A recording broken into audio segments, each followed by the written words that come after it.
Hello everyone. Myself Dr. Roma Ghai, Associate Professor from Kite School of Pharmacy, would like to present the topic on History and Development of Pharmacovigilance and Importance of Safety Monitoring. Now this is a lecture 1 which belongs to the syllabus of Pharmacovigilance BP 805ET. So let's start. The contents of my topic will be definition of pharmacovigilance, difference between ADR and adverse event, why pharmacovigilance is required, goals of pharmacovigilance, major aims and objectives of pharmacovigilance, pharmacovigilance activities, examples of drug withdrawn, historical evolution of pharmacovigilance and importance of safety monitoring. So let's understand what is pharmacovigilance. Now it is a pharmacological science related to the collection, detection, assessment, monitoring and prevention of adverse reactions with pharmaceutical products. So it is a pharmacological science. We have to lay emphasis on this. So this pharmacovigilance can be divided into two parts. Pharmakon, which is a Greek term, means drug, and vigilare, which is a Latin word, it means to keep watch. So ultimately aim of pharmacovigilance is to ensure the drug safety. So in simple words, we can simply say pharmacovigilance is a type of continually monitoring of unwanted effects and safety related to the drugs. So let's understand now what is adverse drug reaction, what is adverse event. Adverse drug reaction is a response which is noxious, that means very bad, and unintended, that means there is no intention, and which occurs at doses normally used in humans for the prophylaxis, diagnosis or therapy of the disease or for the modification of physiological function. So this is actually the WHO definition. In 1972, WHO has made this definition. So in simple words, ADR, that is adverse drug reaction, is characterized by causal relationship between the drug and the occurrence. That means it is judged being possibly related to the treatment by the reporting or health professional. ठीक है? अब हम समझते हैं adverse event क्या है? Any untoward. See the here it is noxious and here is untoward. So any untoward which is actually maybe a occurrence which we do not know whether it's because of the ADR. So an untoward medical occurrence that may present during treatment with a pharmaceutical product but does not necessarily have a causal relationship with the treatment. तो students आप लोग ये समझ लीजिए कि ADR में क्या है कि causal relationship is established, but here we do not know whether the relationship with the drug is there or not. Now why pharmacovigilance is required? Let's understand. Now basically pharmacovigilance, as I have told you, it's simply that we are basically understanding the ADRs. Now ADRs are the leading cause of death. ADRs lead to increase in hospital admissions, and in patients it's prone to develop more ADRs which will extend the hospital stay. It can escalate the hospital costs. The ADRs are expensive. The ADRs related cost to country has been exceeded than the cost of the medicines. This was a reference from Ernst paper survey, where it was found that cost of drug related morbidity and mortality exceeded $177.4 billion in 2000. So majority of reactions can be prevented, they are preventable. It is already said that dying from a disease is sometimes unavoidable, but dying from a medicine is totally unacceptable. Then second reason why pharmacovigilance is required, it is due to limitation of clinical trials. Clinical trials are the trials done on human beings to find out the safety and efficacy of the drugs. So clinical trials are performed in small number of patients, clinical trials are performed in restricted population, there is restricted age, sex may be male or female, it is done for narrow indications, it is done for shorter duration of drug exposure. So basically monitoring is done only for small period of time. So that is why we need to keep on seeing the monitoring, keep on monitoring the safety of the drugs. Then pharmacovigilance is needed in every country. Because monitoring of ADR in every country is important, because ADRs differ from country to country. Why? Because there are differences in drug production, there are differences in drug distribution and use. In some country, drug is used for some other indication, some other dose is used, right. Then it can differ because of the genetics, the genes of the people, diet taken by the people, traditions of the people. Like some people like to use the herbal remedies, maybe then herbal remedies are used with the drugs. So, it may cause some ADRs. Plus the pharmaceutical quality, जो quality होती है वो अलग होती है, it differs from country to country. So, pharmaceutical quality of the ingredients, composition, they can differ. Now, what are the goals of pharmacovigilance? Now, the goals of pharmacovigilance is assuring rational and safe use of medical drugs. And we all know that ADR only comes to light after drug has been launched in the market and has been used by large population. So, sometimes ADR comes when the drug has been launched in the market. So, the pharmacovigilance helps in assessment as well as communication of the risk and benefits of drugs in the market. So, pharmacovigilance is helping in educating as well as informing patients. Now, let us understand the major aims of pharmacovigilance. The first very important aim is to improve patient care and safety in relation to the medicines and all medical and paramedical interventions, to improve public health and safety in relation to the use of medicines, to contribute to risk benefit assessment. When you say risk benefit assessment, what it means? It means assessment of the benefit, harm, effectiveness and risk of the medicines. To promote understanding, clinical training and effective communication to health professionals and the public is another aim of pharmacovigilance. Let us understand the objectives. What is the major objective of this pharmacovigilance program? Now, to decrease mortality, that is death, to decrease morbidity, that is disability, which is associated with many adverse events, to identify unrecognized adverse drug events. The next objective is to early detection of unknown ADRs as well as drug interactions. Then it helps in quantify previously recognized adverse drug reactions. So, it is helping in quantify कितने ADRs हो रहे हैं. It has a detection of increase in frequency. It can detect increase in frequency of the known ADRs.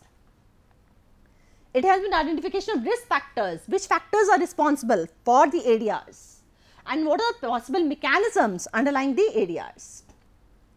It has been estimation of quantitative aspects of benefits, risk analysis and spreading of information needed to improve the drug prescribing and regulation.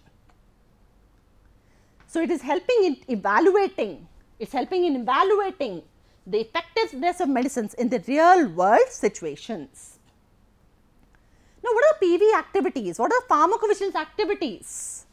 Now, the International Pharmacovigilance Systems aims to monitor the risk-benefit ratio of the drugs because it is helping in improving the patient safety and quality. So, what are these activities? Let us try to understand the activities.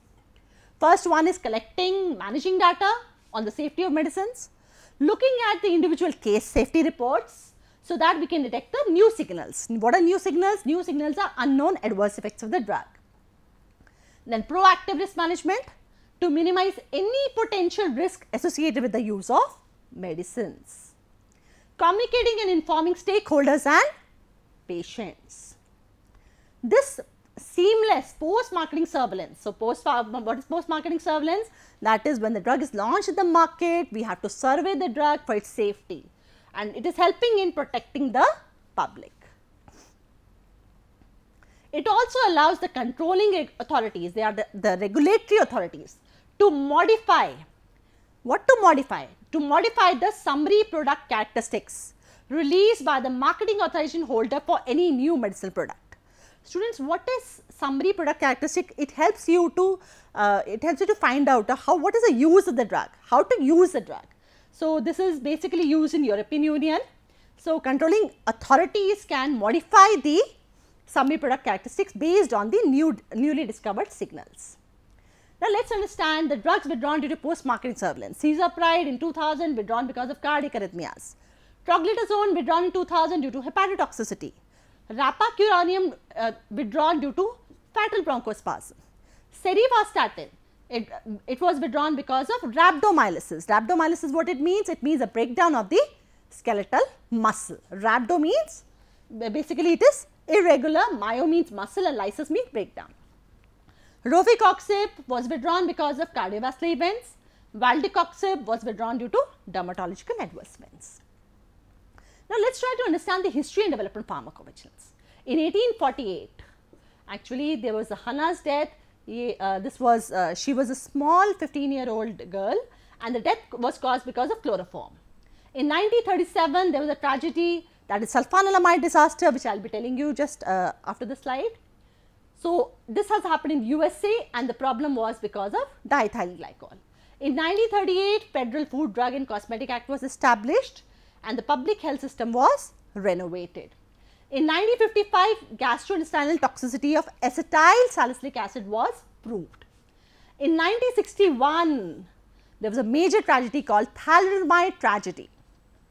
Okay. So, Dr. McBride, he wrote a letter to the editor of Lancet journal and he suggested there was a connection between congenital malformation in the babies and the drug responsible was thalidomide. Thalidomide की वजह से काफ़ी congenital abnormalities हुई. In 1964, the yellow card structure was made in the UK. In 1965, European legislation was developed. In 1968, very important thing happened, that was WHO program for international drug monitoring was instituted, was created, launched. In 1995, the European Medicine Agency was set up. So, let us see one by one. The first milestone. In 1848, the death of 15-year-old girl Hannah Greener from the north of England. She died after receiving chloroform. Why she took chloroform? She had to take it. It was an anesthetic. She took it before the removal of an infected toenail. So, then many people took chloroform as anesthetic and more deaths were reported. So, because of deaths, alerts, okay, a committee appointed की गई, that was Glasgow committee. This committee was appointed by British Medical Association. So, the committee concluded that chloroform was injurious to heart and is very dangerous as compared to ether. So, this committee only basically concluded. So, after this next milestone of pharmacovigilance, US Federal Food and Drug Act was formed on June 30, 1906 to impose the quality criteria for drug manufacturing and pharmacopoeias were established. These pharmacopoeias said that the drugs must be pure and free of any contamination. So, this act actually said कि जो drug होना चाहिए वो pure होना चाहिए, free from contamination. And pharmacopoeia had the quality procedures. In 1937, there were 107 deaths in USA because of the use of sulfanilamide elixir. Let us understand this. Now, this diethylene glycol was a toxic solvent and this solvent was actually the cause of deaths. However, the manufacturing companies who made the sulfanilamide elixir were not aware about its toxicity at that time. Let us understand in detail the sulfanilamide elixir tragedy. This elixir was a raspberry flavored syrup. सल्फानिलामाइड क्या है? एक antibacterial है, तो bacterial infections के लिए में एक इसका एलिक्सर बनाया गया. कौन सा फ्लेवर का? रास्पबेरी फ्लेवर का बनाया गया. ठीक है, किसके लिए बनाया गया? चिल्ड्रन के लिए बनाया गया. ठीक है, it was prepared by mixing sulfonamide, which is difficult to dissolve. So it was mixed with diethylene glycol because it cannot dissolve in water. So it was mixed with diethyl glycol, and this was given to children. This sulfonamide elixir was manufactured by SE Messengill Company of Bristol. The company had tested elixir only for its appearance as well as palatability. कैसा उसका test है, कैसा appearance है, लेकिन उसकी toxicity के लिए test नहीं हुआ. तो क्या हुआ? 1937 में there were more than 100 children died because of its consumption. And the reason was what? Later reason was found that it was toxic solvent diethylene glycol. After 1937 tragedy, it required safety testing of new drugs, right? So that means NDA said, what is NDA? New drug application said that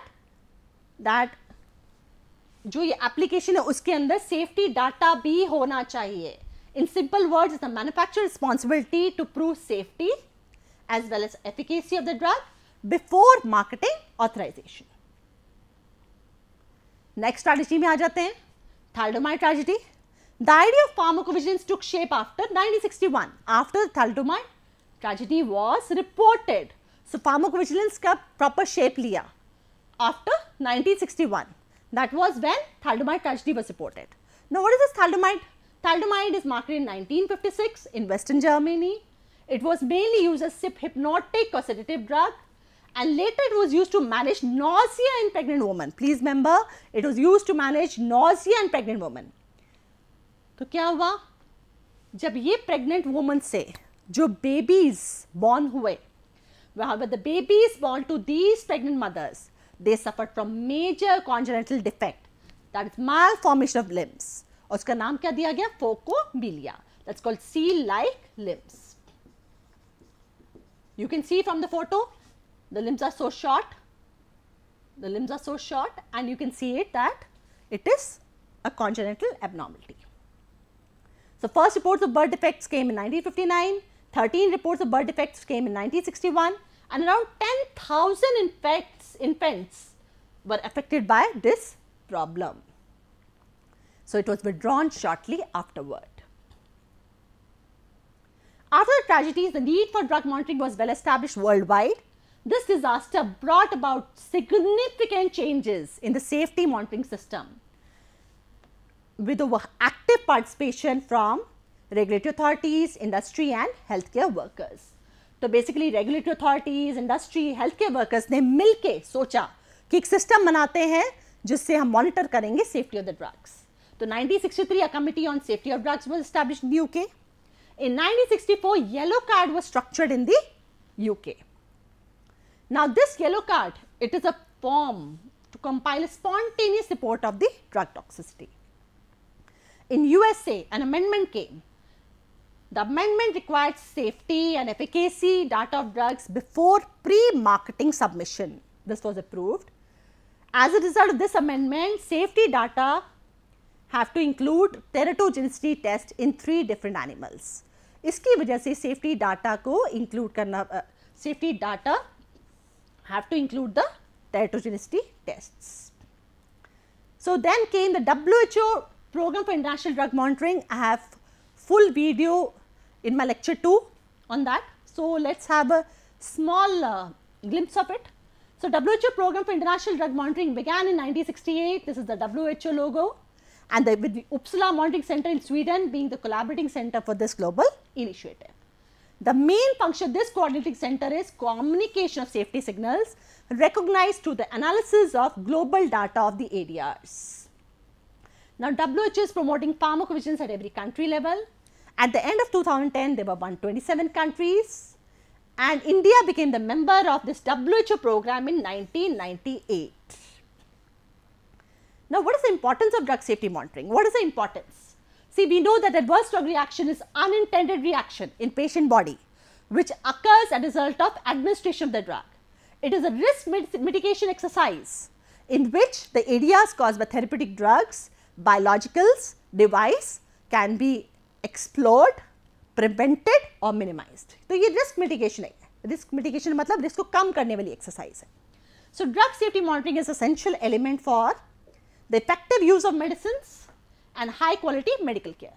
It has the potential to inspire confidence and trust among the patients and healthcare professionals in medicines and contributes to raising standards of medical practice. तो अगर drugs हमें सही मिलेंगे, doctors सही देंगे, तो patients का confidence और बढ़ेगा doctors पर, doctors की अच्छी reputation बनेगी, trust रहेगा, ठीक है?